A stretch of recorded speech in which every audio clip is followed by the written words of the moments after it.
niyo ba sa lalawigan ng Rizal ay nakikita ang nagtataasang bundok at nagaganda ang korte nito na isa na din sa umakit sa mga turista para balik-balikan ito. Kaya hindi lingid sa kalaman ng lahat na ang bulubundukin ng Rizal ay ang isa sa ginamit na taktika ng mga revolusyonerong Pilipino para pahirapan ang katayuhan ng Mananako. Lamang mas nagamitan ang mga dayuhan, mas advantage naman ang mga galinyang Pilipino dahil alam nila ang paikot-ikot ng lugar na hindi nila huli-huli ang huling katipunero na nanatili dito na nagngangalang Macario Sakay. Pero sino nga ba si Macario Sakay? Si Macario Sakay Bilyon ay isinilang sa Tabora Street, Tondo, Maynila noong Enero 3, 1870. Nagtrabaho bilang barbero, sastre at mga gawa sa talian ng Karisa at gumanap sa mga komedya noong 1894. At si Sakay ay sumalig sa katipunan at laging matalik na kaibigan ni Andres Bonifacio at laging pangulo ng Dakitag, isa sa pinakamalakas na konsehero sa lusang pangmagsikan. Noong 1896 nang nadalan ng Pilipino at Espanya ay isa si Sakay sa mga pinuno ng katipunan na tumira sa kabundukan sa Rizal at namunta nung sinakop tayo ng Amerikano muling nagbuo si Sakay ng bagong katipunan sa Maynila. Pinanawan siya at muling nakakaya na magpakayag ng ang amnestiya sa pamahalaang Amerikano. Noong 1905 sa tulong ni Dominador Gomez, isa sa pinagkakatiwalaan niyang leader ay kumbinsi siyang sumuko sa Amerikano. Sa pamamagitan ni Gomez na bibigyan ng amnestiya ang lahat ng tao ni Sakay. May pangako rin ang mga Amerikano na bubuuin ang asambliya kung magkakaroon ng katahimikan. Kasama niya ang kanyang general ay bumaba si Sakay mula sa impilan ng Tunay Rizal. Gayunpaman sa isang tigil sa Cavite ay bigla at sasaksi silang sinuli. Ikinulong bigla ang militis. Noong September 13, 1907, binitay siya at kasama ang isang matapat niyang general na si Lucio de Vega. Pero ano ba ang naging papel ng libang ito sa kasaysayan ng Pilipinas? Noong taong 1907, bago pa mamatayin si Macario Sakay, ay nanirahan siya sa kuwebang ito. Okay, tayo. Kalinawan Cave, hindi siya basta naging kuweba. Ang Kalinawan Cave historical. Na-discover ito 1901, ang nakadiscover mag-asawa. Sina Chiodo Lapiging at Felipe Matayla. Sila yung may-ari ng Kalinawan Cave actually.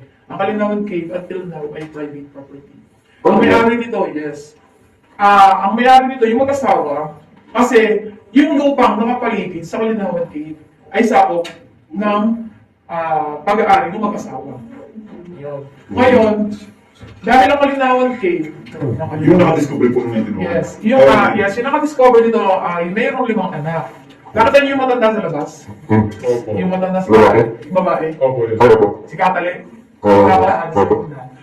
Isa siya sa anak ng may apo ng may-ari. Bato mo. Yan, isa siya sa apo. Okay? Ngayon, bakit siya tinawag ng Kalinawan Cave? Okay, ang Kalinawan Cave ginamit ito noong unang panahon ng mga Kastila bilang meeting place. Dito nagtago, nag-usap, nagkaroon ng pagpupulong, pag-meeting, pagkaalin na walang usapan. Ang Amerikano at ang mga Pilipino para labanan at paalisin ng mga Kastila sa Pilipinas. Okay? Yan ay panahon ng Kastila. Pagdating ng World War II, ang Kalinawan Cave ginawa ng hospital ng mga sundalong Hapon. Yan, dito sila nagtago, dinadala yung mga nasusugat ng mga nagkamasakit na mamatay sa gera. And then, ang Kalinawan Cave may 7 layers. Ito yung sinasabing exit ng Montalban, Rizal, sa may Wawadang Pangitinan Cave. Connected, friend. Yes. Noong unang panahon kasi, ang Kalinawan Cave ay ginagawang daan patungo sa mga lalay dito. Ang Pangitinan Cave, sa maniwala kayo sa hindi, mayroon din siyang connected din siya sa biyak na bato. Bulacan? Pero, nung tumigil dito ang mga sundalo Hapon, yung part ng 6 to 7 layer hindi na siya pwedeng pasukin. Kasi yung part ng 6 layer, pinasabog nila yon para hindi sila mapasok ng mga kalaban na manggagaling sa kabilang exit. Pero may labasan pa sa iba. Pero dati yun, may labasan yun. Ang Kalinawan Cave may labas ng Nakar, Laguna, and basta Nakar, Quezon, and Laguna, tapos yun yung Pangitinan. Tatlo yung ano niya, yung pwede niyong daanan. Yung mga part na yun yung mga pinasabog ng mga tumigil ditong Hapon para hindi sila mapasok ng mga kalaban na magagaling sa kanilang exit. And sa tagal ng panahon na hindi siya napasok, syempre limestone siya. Yung ibang part na maliliit na mga butas, nagkaroon ng mga limestone, nagkaroon ng stalactite, nagkaroon ng column, na barahan, hindi na siya pwedeng pasukin. And kung ita-travel siya, maglalakad tayo ng 9 na araw at 9 na gabi. Ganon siya kalayo. Ang unang nakarating doon si Felipe Matalino. Yung nakadiscover ng Kalinawan. Okay? 10 araw? Yes. Nasa kuweba lang siya, 10 araw? Yes, underground yun. Mag-isa po? Wala pang klase Yes. doon. Wala pa. Ang gamit pa niya ng sulok. Sulok? Sulok. Actually, sulok pa. Anong profession niya? Ano ba siya? Ano lang sila? Wala lang. Kumbaga, natural lang sila na ano, na mga guerrilla sila. Okay. Kumbaga, nag-inform sila ng guerrilla nung panahon ng gera. Okay, yung naman sinasabi si Macario Sakay, after nun, di ba, nagtago siya dito for 6 years. 6 years siyang tumigil dito. Meron pa silang mga nakuha mga remains nun, yung mga hinigaan. Pero wala na siyempre sa sobrang tagal, wala na rin. Kumbaga, yes. Kahoy lang naman siya mga troso. Mga Hindi na troso. preserve, hindi na i-surrender. Hindi na siya na-preserve. Kasi nga, syempre, Hindi na ang ano rin- nila kay Macario ay isang tulisan. Yeah. Pero dahil doon panahon ng Amerikano, kasi ninanakawan niya mga Amerikano, pinamamahagi niya sa mga mahirap ng Pilipino. Nung umalis dito, ang Amerikano sa Pilipinas, kasi itinatagpati niya ang Republika ng Katagalugan. Okay? Ang Tanay, ang bayan ng Rizal, ang Calabarzon, Cavite, Laguna, Batangas, Rizal, Quezon. Ano lang yan? Rizal lang siya. Actually, isang buong bayan yun ng Rizal. Hindi, wala siyang bayan-bayan. Dito lang tayo nagkaroon ng syempre, nagkaroon ng mga kanya-kanyang pamahalaan, di ba? Local government. Kaya nagkaroon ng kanya-kanyang bayan, naging Calabarzon siya. Pero actually, yung bayan ng Rizal, si Macario Sakay ang nagtatag ng Republika ng Katagalugan. Yeah. Okay, si Macario Sakay din.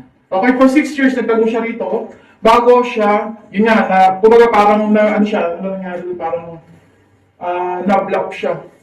Kumbaga, akala niya, makakasuko siya ng maganda. Ang nangyari, imbis na susuko siya, hinuli siya. Yun, tapos, yun, ipinarata na sa kanya lahat ng kasalanan na hindi naman niya ginawa.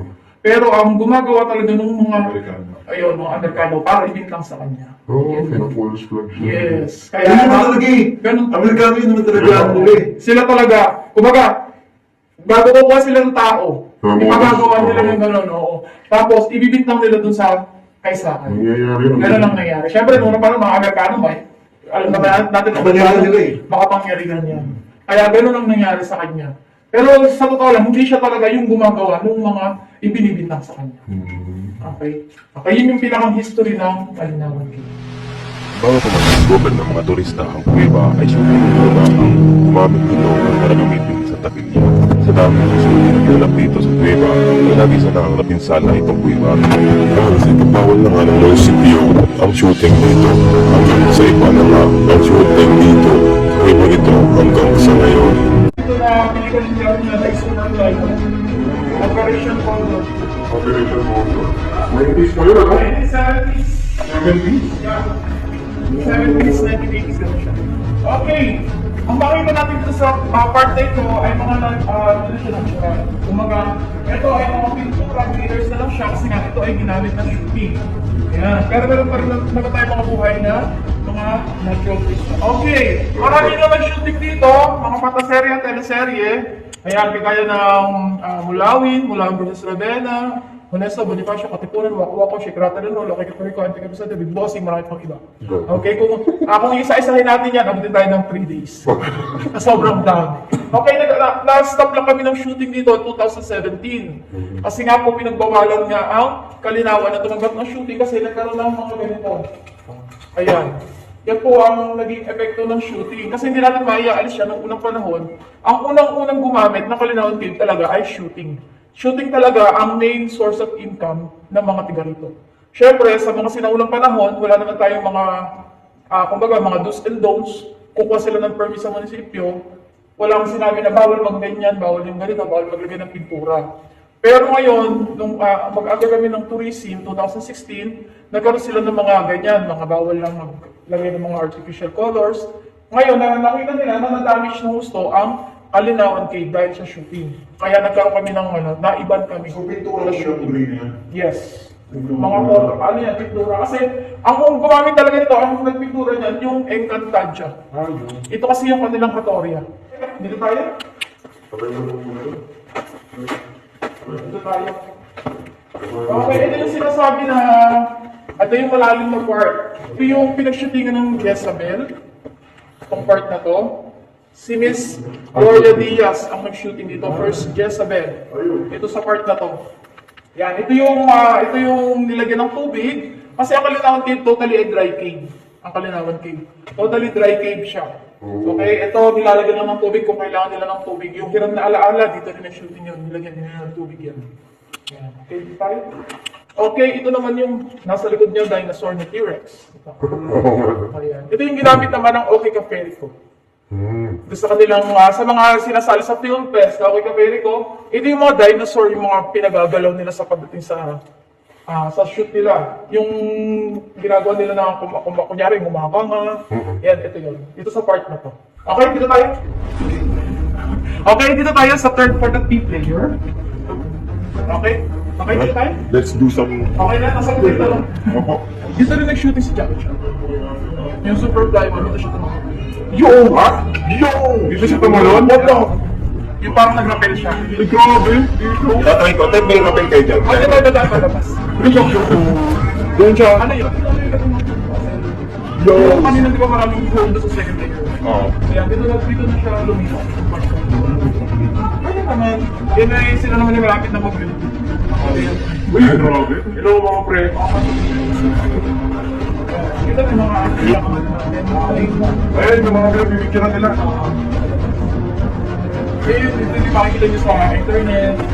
Oo, hindi. Hindi. Yung pipicture natin.